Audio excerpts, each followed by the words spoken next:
오늘 하나님의 말씀 누가복음 5장 1절에서 11절까지 말씀 가지고 예수께서 한 배에 오르시니라는 제목으로 하나님의 말씀 증거하겠습니다. 기도드리시겠습니다. 주님 참 감사합니다. 우리에게 기회를 주셨고 은혜를 주셨고 또 다시 일어설 힘도 주셨습니다. 낭망치 아니하고 주를 바라보면 오늘도 희망이고 오늘도 주님의 약속이 이루어지는 것을 보게 하셨습니다.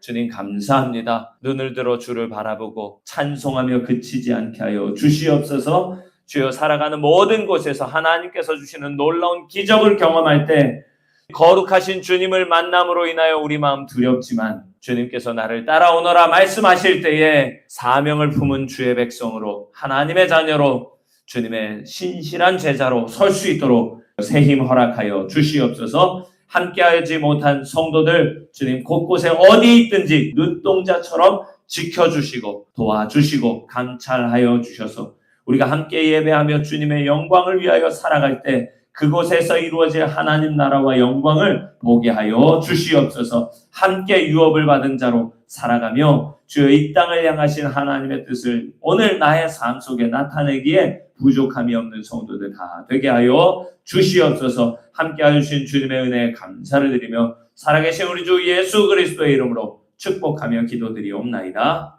아멘. 할렐루야. 오늘 이 예배에 오신 여러분 모두를 주님의 이름으로 환영하고 축복합니다.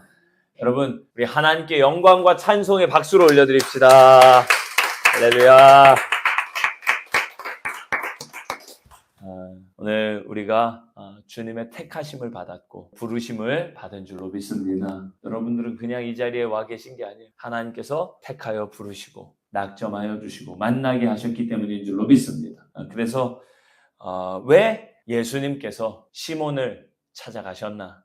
시몬의 삶을 생각해 보면 예수님께서 굳이 그렇게 찾아가실 필요가 있었나? 자격으로 따지면은 다른 어부들도 많이 있고 굳이 어부가 아니어도 되고 예수님 쫓아오면 더 잘했을 사람들도 많이 있는데 굳이 시몬을 찾아가신 이유를 생각하다 보면 여러분 은혜를 발견하게 될 줄로 믿습니다. 왜 나를 찾아오셨나? 여러분 오늘도 기도해 주셨지만 제가 오늘 저녁에 가는 교회 주안지방에 저는 맨 처음에 연락이 왔을 때 이해가 안 됐습니다.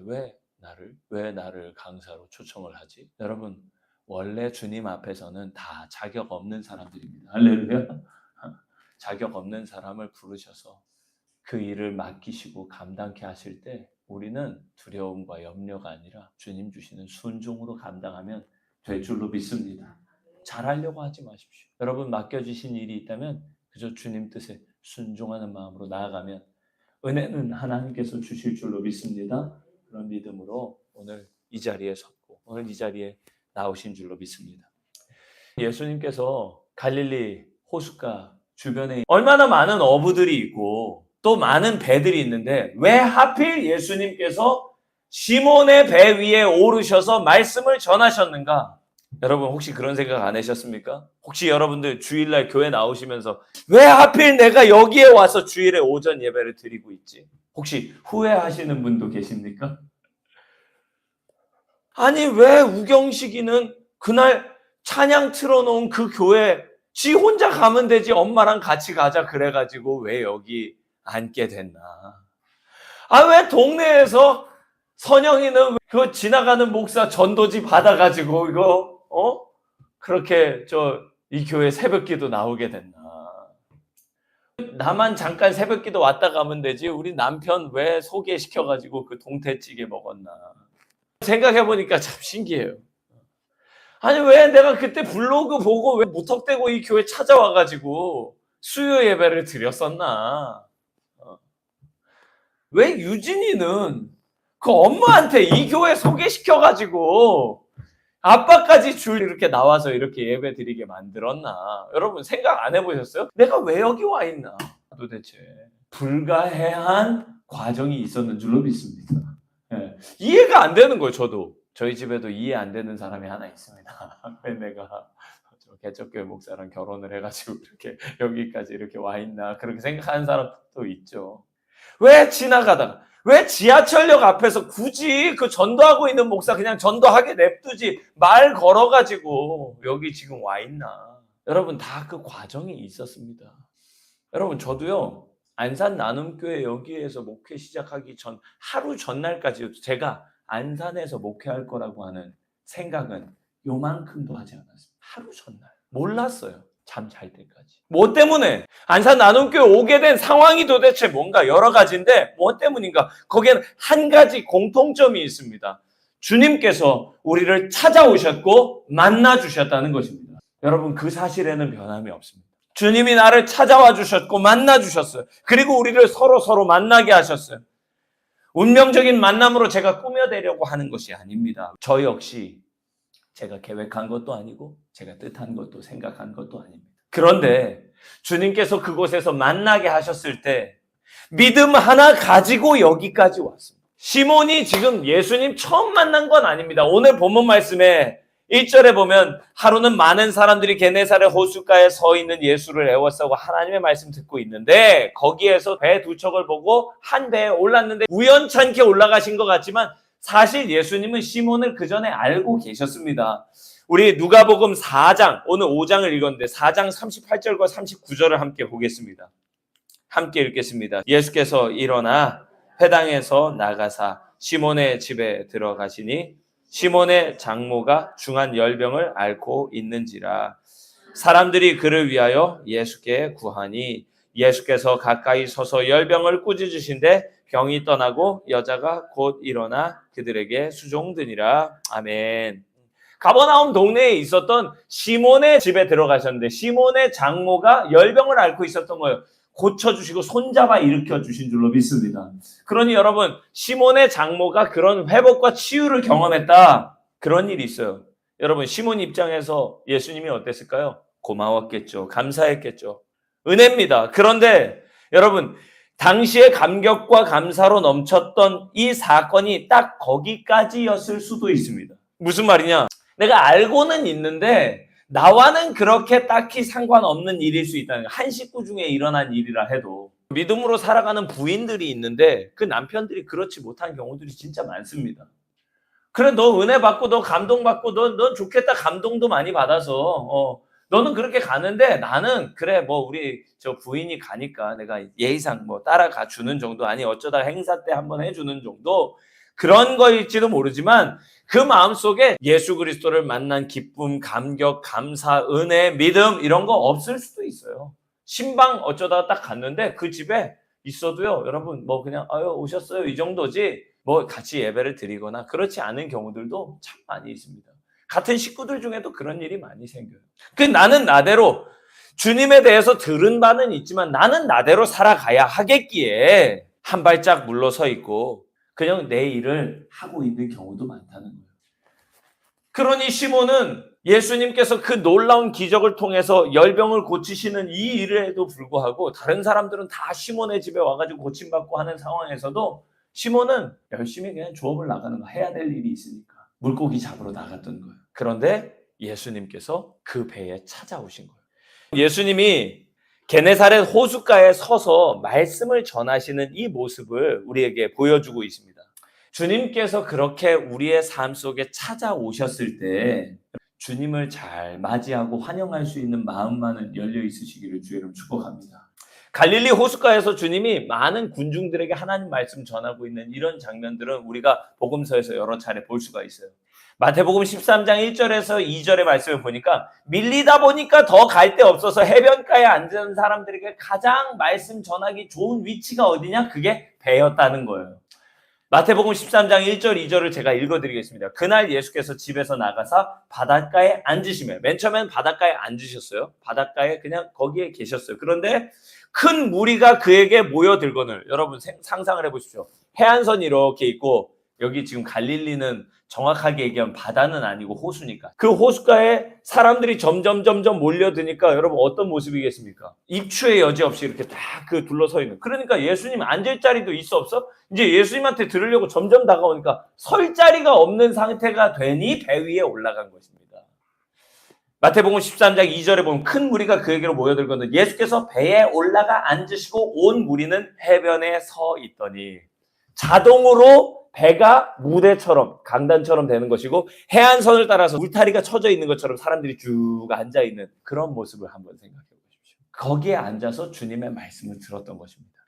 근데 예수님께서 배를 선택하는데 거기에 배 몇 척이 있다고 그랬어요? 5장 2절 말씀 한번 읽어보겠습니다. 호숫가에 배 2척이 있는 것을 보시니 어부들은 배에서 나와서 그물을 씻는지라. 자, 지금 배들이 출항하는 거예요? 아니면 조업 마친 거예요? 조업을 마쳤어요. 퇴근하는 장면이라는 거예요. 왜? 그물을 씻고 있으니까.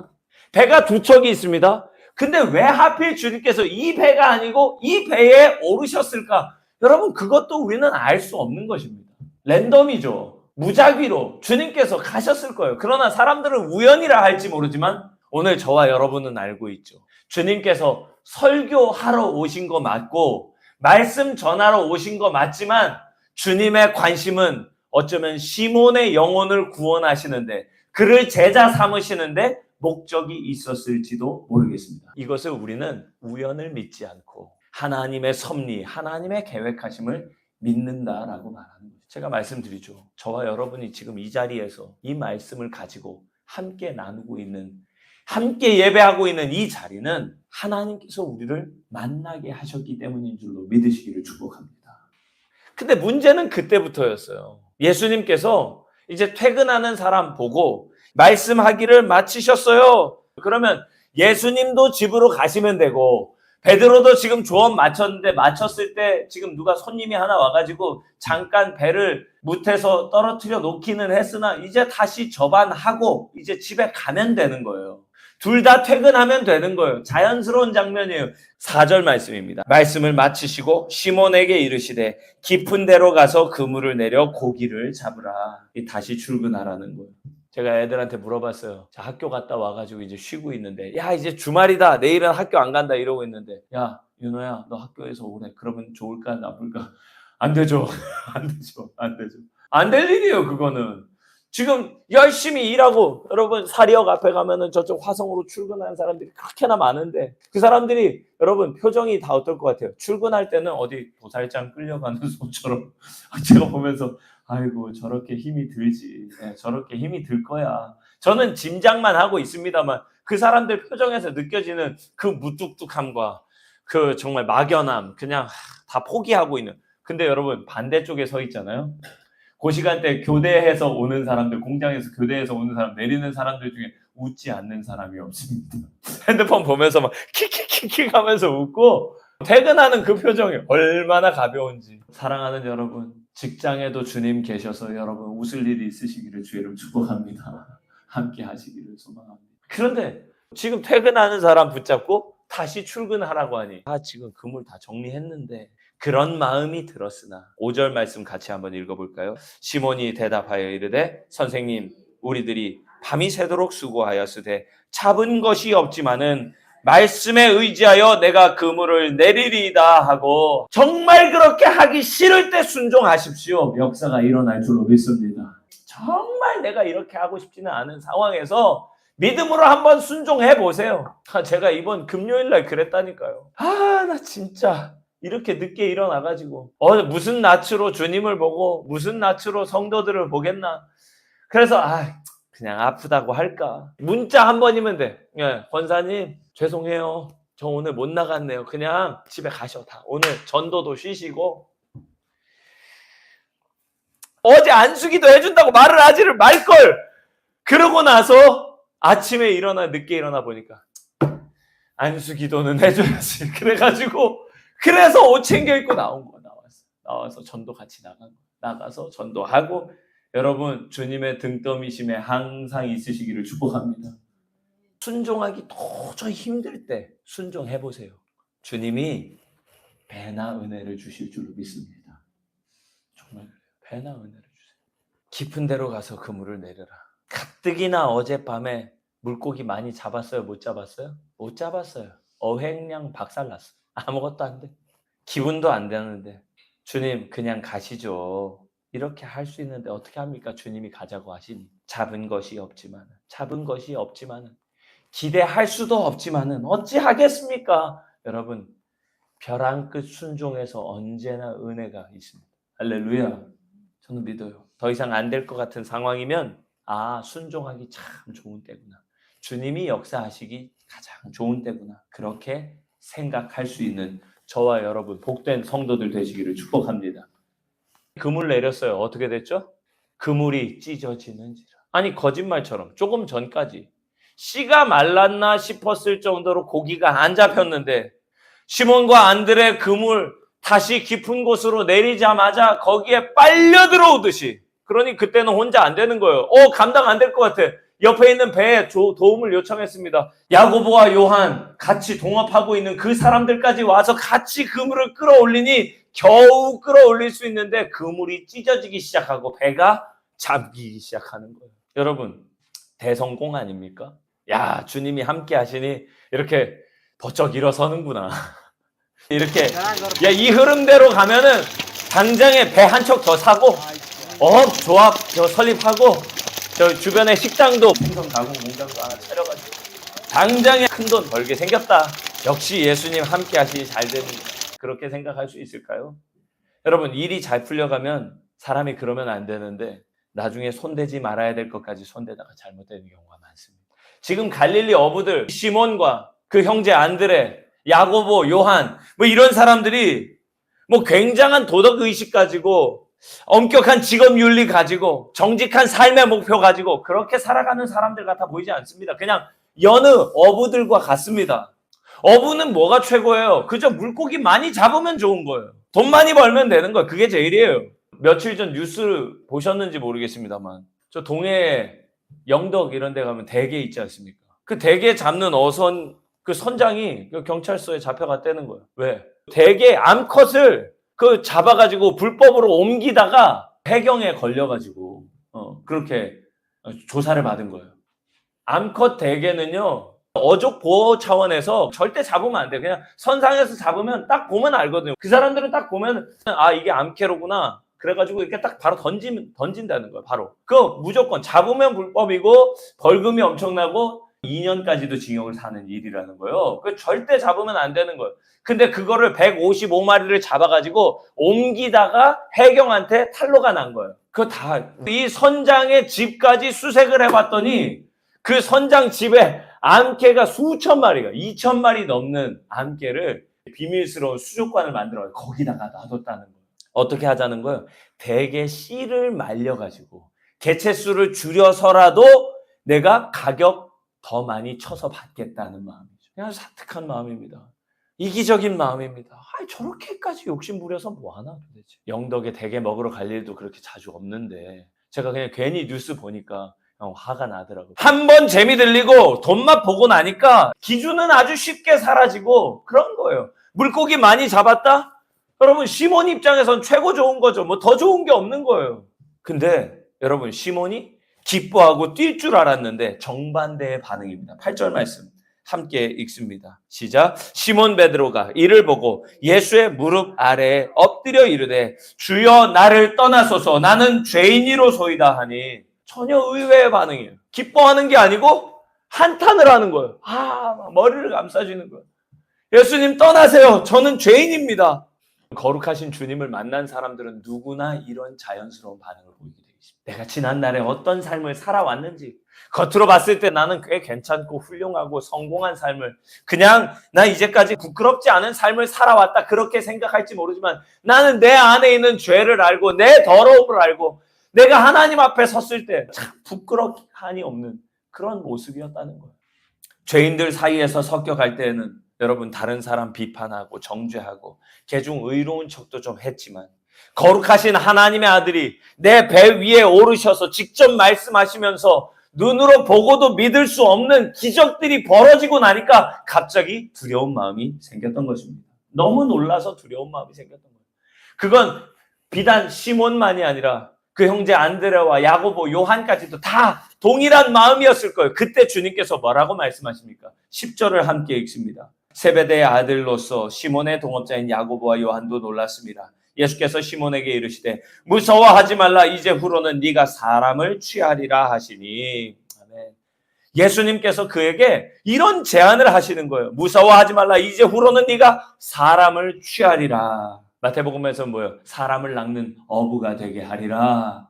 공동번역 개정판에서 보면 그러니 예수께서 시몬에게 두려워하지 마라. 너는 이제부터 사람들을 낚을 것이다. 요새 이 사람들 낚는다 그러면은 사기쳐서 속인다는 말이거든요. 이게 그렇게 낚는다는 말이 결코 그런 긍정적인 표현이 아닙니다. 새 번역에서 두려워하지 마세요. 이제부터 그대가 사람들을 잡아 올릴 것입니다. 낚는다는 말이나 잡아 올린다는 말이나 여러분 다 좋은 건 아니에요. 좋은 뜻은 아닙니다. 왜냐하면 물고기를 잡아 올렸듯이 사람들 잡아 올리면 물고기가 살고 있는 거기에서 건져내가지고 다른 곳에 살게 하고 여러분 물고기 건져서 다 어떻게 됩니까? 다 죽는 거예요.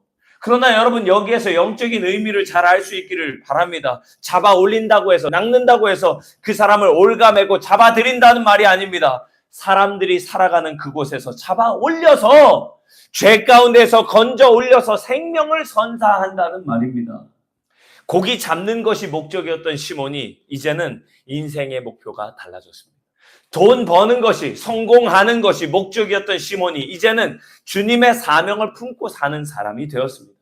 물고기를 잡아 올려서 죽여서 팔고 이윤을 남기던 그런 사람이 사람을 이제는 물에서 건져내고 복음을 전하며 하나님께로 인도하고 자유케 하는, 생명을 얻게 하고 풍성하게 하는 하나님의 구원 역사를 위하여서 쓰임받기 시작한 것입니다. 제가 종종 그런 표현을 쓰는데 전도 나가면 목사는 영업이라고, 생산, 관리, 영업이 있으면 목사는 영업이다. 모든 목사님들이 다 그런 건 아닙니다만 저는 특히나 영업인 것 같아요. 주님의 영업사원, 예수님 믿으세요. 믿음이 참 좋은 길입니다. 한번 들어오시죠. 예수님 안에 참된 소망이 있습니다. 얘기해 주는 거예요. 그 길로 가자고, 그렇게 장려하고 격려하는 거예요. 돕는 거예요. 그런데 여러분, 하나님의 구원 역사를 위하여서 그렇게 쓰임받게 된다라고 하는 것이 얼마나 놀라운 일입니까?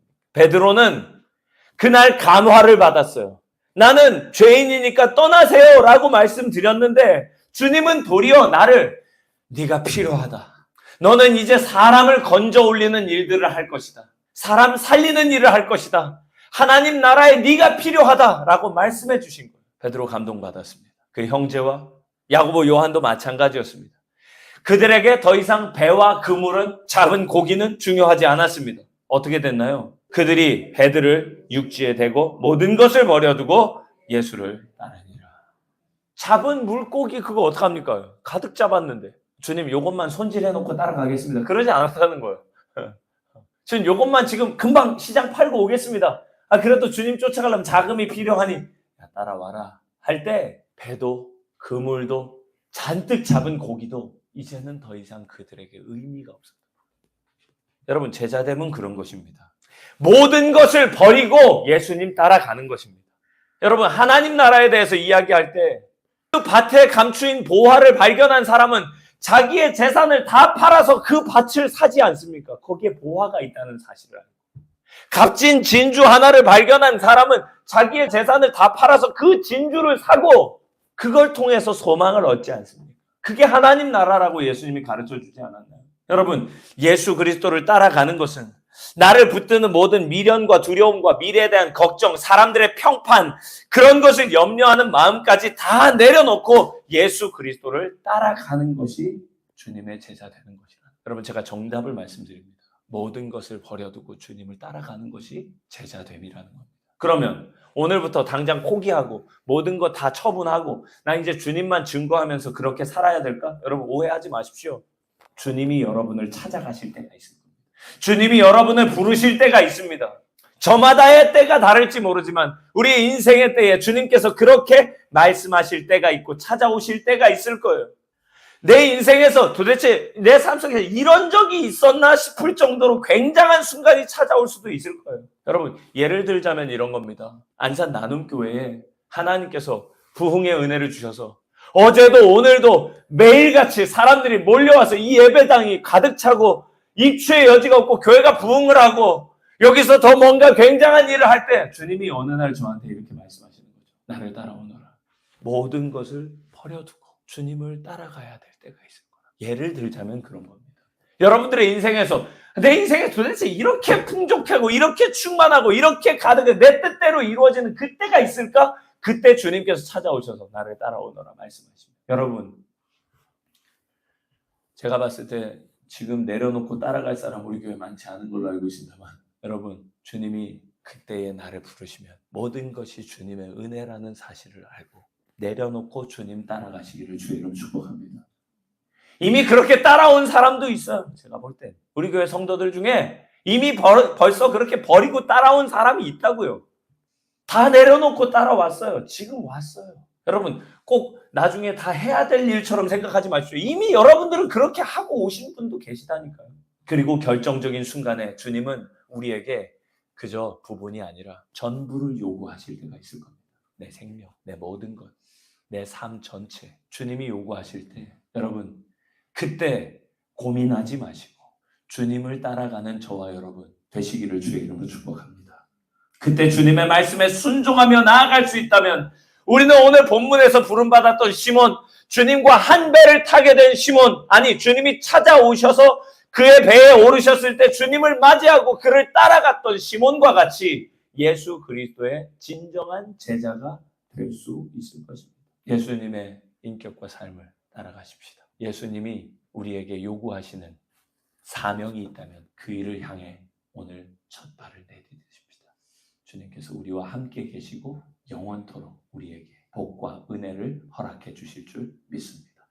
기도드리시겠습니다. 할렐루야. 주님 감사합니다. 우리는 이제 예수님과 한 배를 탄 사람이 되었습니다. 내 배도 그물도 잡은 물고기도 더 이상 내 것이 아닐 수도 있습니다. 그러나 주님께서 나를 따라오너라 말씀하실 때에 나는 이제 주님을 따라서 훌훌 털어버리고 주님만을 생각하며 믿으며 나아갈 수 있는 주님의 제자가 되기 원합니다. 주님 부르실 때 미련 없이 두려움 없이 나아갈 수 있는 성도와 목회자가 될 수 있도록 도와주시옵소서. 은혜 허락하여 주시옵소서. 채워 주시옵소서. 나의 모든 것을 아시고 그 가운데 빛으로 임하여 주시는 우리 주 예수 그리스도의 이름으로 기도드리옵나이다. 아멘.